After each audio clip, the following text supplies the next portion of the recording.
அனைவருக்கும் சிவா ஓவியனின் அன்பான வணக்கம். தினம் ஒரு செய்தி. 1350 29/10/2025 ஐப்பசி 12ஆம் நாள் புதன்கிழமை. நல்ல நேரம் காலை 9:15 முதல் 10:15 வரை, மாலை 4:45 முதல் 5:45 மணி வரை.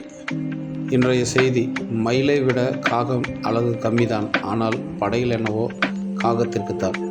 நீயாகவே இரு. இன்று சர்வதேச இணைய தினம். இன்று துருக்கி நாட்டு குடியரசு தினம். இன்று தேசிய பூனை தினம்.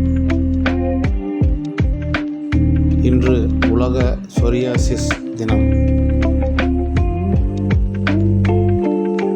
இன்று உலக ஸ்ட்ரோக் தினம். இன்று வாலிப கவிஞர் வாலி பிறந்த தினம். இதுபோன்ற வரலாற்று செய்திகளை உடனுக்குடன் தெரிந்து கொள்ள சிவா ஓவியன் சேனலை சப்ஸ்கிரைப் செய்யுங்கள். நன்றி, வணக்கம்.